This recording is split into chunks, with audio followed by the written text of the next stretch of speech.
மக்களே, welcome to tasty Tamizha. So இந்த tandoori marination வந்து நீங்கள் நிறைய டிஷ்ஷஸ்க்கு யூஸ் பண்ணலாம். நிறைய வெஜிடபிள்ஸ் இல்லை வந்து உங்களோட சிக்கனோ இல்லை மற்ற மீட்டோ ப்ரான்ஸோ இல்லை பன்னீரோ அது எல்லாத்தையும் இந்த மேரினேஷன் கூட போட்டு மிக்ஸ் பண்ணிவிட்டு ஸ்ட்ரைட்டாக உங்களோட கேஸ் ஸ்டவ் மேலே வச்சு ஒரு grill பேட் வச்சு அது மேலே grill பண்ணலாம். ஒரு ஈவினிங் ஸ்நாக்காக இது கண்டிப்பாக அமையும். இந்த மேரினேஷன் யூஸ் பண்ணி நீங்கள் பண்ணுற டிஷ்ஷஸ். ஸோ இந்த மேரினேஷன் யூஸ்ஃபுல்லாக இருக்கும்னு நான் நினைக்கிறேன். அதை வந்து ஒரு தந்தூரி மேரினேஷன் போட்டு ஒரு grill கொழுக்கட்டை மாதிரி எப்படி பண்ணலாம், தந்தூரி grill கொழுக்கட்டை மாதிரி எப்படி பண்ணலான்னு சொன்னதுக்கு மஸ்டர்ட் ஆயில் அண்ட் இதை வதக்கிறதுக்கு கொஞ்சம் எண்ணெய் நல்லெண்ணெய் யூஸ் பண்ணுறேன் நான். அண்ட் ஹங்கர்ட்னு சொல்லுவாங்க, தயிரை வந்து ஒரு வெள்ளை துணியிலையோ இல்லை வடிகட்டிலையோ போட்டு ஒரு 1 hour வச்சுருங்க. வச்சிட்டிங்கன்னா கெட்டியாக தயிர் கிடைக்கும் நமக்கு, தண்ணியெல்லாம் போயிட்டு அந்த தயிர்.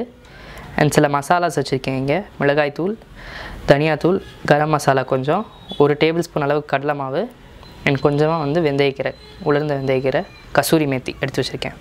ஃபர்ஸ்ட் வந்து பேஸ் கர்ட் நான் சொன்ன மாதிரி ஹங் கட் பண்ணி வச்சுருக்கேன். கர்டு வந்து வடிகட்டிலையோ இல்லை வெள்ளை துணியிலையோ போட்டு கட்டி ஒரு 1 hour வச்சுருந்தீங்கன்னா அதில் இருக்க எக்ஸஸ் வாட்டர்லாம் போயிட்டு கொஞ்சம் கெட்டியான தயிர் கிடைக்கும். அந்த தயிர் ஒரு 2 டேபிள் ஸ்பூன். அப்புறம் நான் இன்க்ரீடியன்ஸில் சொன்ன மசாலாஸ் 1 டேபிள் ஸ்பூன் கடலை மாவு அண்ட் வெந்தயக்கீரை, இது எல்லாத்தையும் போட்டுடலாம். இதில் நீங்கள் வேணும் அப்படின்னா ஃபுட் கலர்ஸ் எதாவது வேணால் சேர்த்துக்கலாம் கலருக்காக, பட் நான் அது ப்ளெயினாக விட்டுட்டுறேன். அண்ட் இந்த மேரினேஷனுக்கு தேவையான சால்ட், ஆல்ரெடி கொழுக்கட்டையில் சால்ட் இருக்கும், ஸோ மேரினேஷனுக்கு மட்டும் சால்ட் போட்டால் போதும். அண்ட் மஸ்டர்ட் ஆயில் இது ஆப்ஷனல். எப்போவுமே தந்தூரி மேரினேஷன் பண்ணும்போது மஸ்டர்ட் ஆயில் போடுவாங்க, ஸோ அது ஒரு நல்ல ஸ்மோக்கி ஃப்ளேவர் கொடுக்கும். இது வேணும் அப்படின்னா நீங்கள் சேர்த்துக்கலாம், இல்லை இது ஸ்கிப் பண்ணிடலாம். ஸோ மஸ்டர்ட் ஆயில் அதாவது கடுகு எண்ணெயும் சேர்த்தாச்சு. இது எல்லாத்தையும் மிக்ஸ் பண்ணி ஒரு திக் பேஸ்ட்டாக நம்ம ஃபார்ம் பண்ணிடலாம். இது கொஞ்சம் திக்காக இருந்தால் தான் உங்களுக்கு கொழுக்கட்டையில் கோட் ஆகும். கொழுக்கட்டை ஆல்ரெடி ஒரு ஸ்மூத்தான சர்ஃபேஸ்ன்றனால இந்த மேரினேஷன் கொஞ்சம் திக்காக வச்சுக்கலாம். சொன்ன மாதிரி இது கொஞ்சம் கலர்ஃபுல்லாக இருக்கணும்னு நினச்சிங்கன்னா நீங்கள் எக்ஸ்ட்ராவாக இதில் ஃபுட் கலர் சேர்த்துக்கலாம். ஸோ பார்த்தாலே உங்களுக்கு தெரியும் ரொம்ப திக்காக இருக்குது இந்த மேரினேஷன். அப்போ தான் கொழுக்கட்டையில் நல்லா அது பிடிக்கும். ஸோ அந்த மேரினேஷனை நம்ம ஸ்டீம் பண்ண கொழுக்கட்டையை எடுத்து இந்த மேரினேஷனில் போட்டு இதை எப்படி grill பண்ணலாம் அப்படின்றத பார்க்கலாம். சும்மா ஒரு 2 கொழுக்கட்டையை எப்படி தந்தூர் பண்ணி காட்டலாம் அப்படின்னு பார்க்கலாம். பெட்டர் நீங்கள் மேரினேஷன் கையில் அப்ளை பண்ணுறது கொஞ்சம் ஈவனாக கோட் ஆகும். ஸோ நம்ம கொழுக்கட்டையில் எல்லாத்தையும் அப்ளை பண்ணிக்கலாம். இது அப்ளை பண்ணிவிட்டு கொஞ்சம் திக்காக இருக்கணும் மேரினேஷன், அப்போ தான் அது கோட் ஆகும். ஸோ இதை நம்ம அப்படியே எடுத்து grill பண்ண போகிறோம். இன்னும் உங்களுக்கு எல்லா ஷாப்ஸில் கிடைக்கும். நீங்கள் அப்படியே கேஸ் ஸ்டவ் மேலே வச்சுட்டு ஆயில் க்ரீஸ் பண்ணிக்கோங்க. மேலே க்ரீஸ் பண்ணிவிட்டு நம்ம மேரினேட் பண்ணி வச்சுருக்க இந்த கொழுக்கட்டையை மேலே வச்சிடலாம்.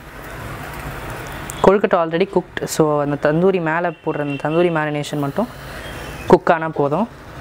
தந்தூரி மேரினேஷனோட ஸ்மெல் வந்து நல்லா இருக்குது, மஸ்டர்ட் ஆயில் போட்டனால அந்த ஸ்மோக்கி ஃப்ளேவர். ஹை ஃப்ளேம்லேயே வச்சுட்டு நம்ம குக் பண்ணலாம். ஏன்னா நான் சொன்ன மாதிரி உள்ள கொழுக்கட்டை குக் ஆனது தான், ஜஸ்ட் அந்த மேரினேஷன் மட்டும் குக் ஆனால் போதும். சேம் இது நீங்கள் வந்து உங்களுக்கு ஃப்ளேமில் பண்ண விருப்பம் இல்லை அப்படின்னு நினச்சிங்கன்னா நீங்கள் பேன்லேயும் பண்ணலாம். இதே மேரினேஷன் போட்டு ஆயில் போட்டு டாஸ் பண்ணி எடுக்கலாம். இந்த grill பேட் க்ரீஸ் பண்ணலன்னா உங்களுக்கு கொழுக்கட்டை அதிலே ஒட்டிக்கும் மேரினேஷன் எல்லாம். ஸோ அது கொஞ்சம் நல்லா க்ரீஸ் பண்ணிவிட்டு வச்சா அது ஒட்டாமல் வரும். தந்தூரி கொழுக்கட்டை ரெடி ஆகிடுச்சு. ஸோ இப்போ நம்ம அடுத்து பார்க்க போகிற கொழுக்கட்டை ரெசிபி வந்து ஒரு தாளிச்சு கொழுக்கட்டை. ஜென்ரலாக நம்ம வீட்டில் தாளிச்சு கொழுக்கட்டை பண்ணுவோம். சிம்பிளாக கடுகு கருவேப்பிலெலாம் தாளிச்சு கொட்டிட்டு அதை ஸ்டீம் பண்ணி எடுப்போம். பட் இன்றைக்கி நம்ம பண்ண போகிறது வந்து ஒரு சின்ன ட்விஸ்ட்டோட, அது வந்து சாம்பார் பொடி போட்டு நம்ம வந்து சாம்பார் கொழுக்கட்டையாக பண்ண போகிறோம். ஸோ அதை எப்படி பண்ணலாம் அப்படின்றத பார்க்கலாம். ஸோ நம்ம சாம்பார் தாளிச்சு கொழுக்கட்டை பண்ணுறதுக்கு தேவையான இன்க்ரீடியன்ஸ் கடுகு, உளுத்தம்பருப்பு, நல்லெண்ணெய், உப்பு, கருவேப்பிலை, ஒரே ஒரு காஞ்ச மிளகா, 1-2 காஞ்ச மிளகா வெட்டி வச்சுருக்கேன். அண்ட் ஒரு ஸ்பூன் அளவுக்கு வீட்டில் திரிச்ச சாம்பார் பொடி. ஸோ இப்போ ரெசிபிக்குள்ளே போகலாம். இங்கே ஒரு பேன் ஹீட் ஆகிட்டுருக்கு. இதில் ஒரு 1.5 ஸ்பூன் ஆயில் விட்டுறேன். ஆயில் ஹீட் ஆனதும் இதில் 1 ஸ்பூன் கடுகு பொரிஞ்சதும் ஒரு 2 ஸ்பூன் அளவுக்கு உளுத்தம்பருப்பு நல்லா செவக்கணும். ப்ரௌன் கலரில் ஆனால் தான் அது ரொம்ப க்ரன்ச்சியாக இருக்கும். உளுந்து செவந்ததும் நம்ம கருவேப்பிலை, காஞ்ச மிளகாய்,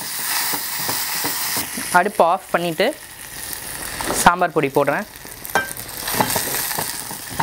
இந்த சாம்பார் பொடி பார்த்திங்கன்னா கொஞ்சம் கோர்ஸாக இருக்கும், பிகாஸ் நான் அதை வீட்டில் திரிச்சிருக்கேன். ஆக்சுவலாக வீட்டில் திரிக்கிறது வந்து பெஸ்ட்டு கடையில் வாங்குறதை கம்பேர் பண்ணால். எனக்கு ரொம்ப ஃப்ரெஷ்ஷாக இருக்கும். அட் த சேம் டைம் வீட்டில் பண்ணும்போது காஸ்ட் ரொம்ப கம்மி. வெளியில் பார்த்திங்கன்னா ஒரு 100 கிராம்ஸே வந்து கிட்டத்தட்ட 40 to 50 rupees இருக்கும். பட் அந்த 40 to 50 rupeesல நீங்கள் கிட்ட 1/4 கிலோ சாம்பார் பொடி திரிச்சிடலாம் வீட்டில்.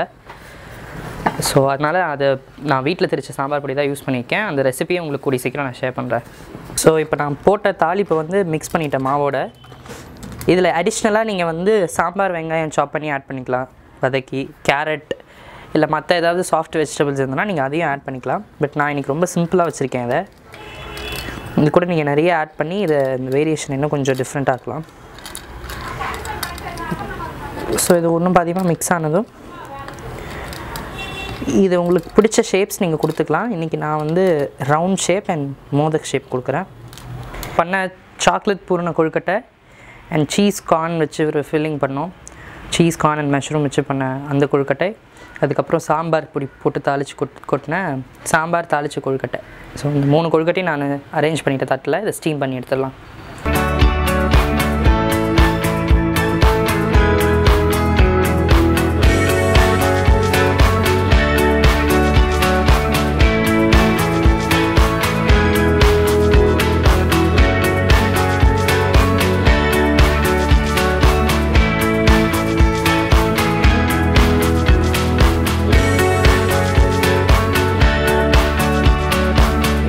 நம்மளோட தாளித்த சாம்பார் கொழுக்கட்டை ரெடி ஆயிடுச்சு.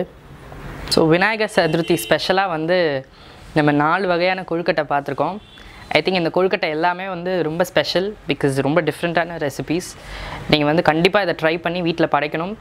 படைக்கிறது மட்டும் இல்லாமல் உங்கள் ஃப்ரெண்ட்ஸ் அண்ட் ஃபேமிலி மத்தியில் இந்த கொழுக்கட்டையை ஷேர் பண்ணணும். இந்த ரெசிபி எங்கேருந்து வந்துச்சுன்னு கேட்டாங்கன்னா இந்த வீடியோவை உங்களுக்கு ஷேர் பண்ணுங்கள். அது மட்டும் இல்லாமல் விநாயகர் சதுர்த்தி இல்லை, அடுத்து நவராத்திரி வருது அண்ட் நிறைய பண்டிகைகள் வந்துகிட்ருக்கு. ஸோ அந்த ஃபெஸ்டிவ் வெக்கேஷனுக்கு ஏற்ற மாதிரி நிறைய ரெசிபீஸ் நான் உங்களுக்காக எடுத்து வச்சுருக்கேன். நீங்கள் ஏதாவது ஸ்பெஷல் ரெசிபீஸ் தேவை அப்படின்னு நினச்சிங்க அப்படின்னா கீழே கமெண்ட் பண்ணுங்கள். ஸோ தட் நான் அதையும் உங்களுக்கு வீடியோவாக பண்ணி காமிக்கிறேன். அண்ட் இப்போதைக்கு இந்த ரெசிபீஸை ட்ரை பண்ணி பாருங்கள். ட்ரை பண்ணி பார்த்துட்டு உங்கள் விநாயகர் சதுர்த்தியை செலிப்ரேட் பண்ணிவிட்டு எப்படி இருந்தது உங்கள் எக்ஸ்பீரியன்ஸ் அப்படின்றது நீங்கள் எங்களுக்கு கண்டிப்பாக எழுதணும் கீழே கமெண்ட்டில். ஓகே ஃப்ரெண்ட்ஸ், இந்த வீடியோஸ் உங்களுக்கு பிடிச்சிருந்ததுன்னா சப்ஸ்கிரைப் பண்ணுங்க, மறக்காம பக்கத்துல இருக்க பெல் சிம்பலையும் பிரஸ் பண்ணுங்க. அது மட்டும் இல்லாம உங்க ஃப்ரெண்ட்ஸ்க்கும் ஷேர் பண்ணுங்க. அப்பதான் நம்மளோட அடுத்தடுத்த வீடியோஸ் உங்களுக்கு நோட்டிபிகேஷன் உங்களுக்கு வரும். நன்றி.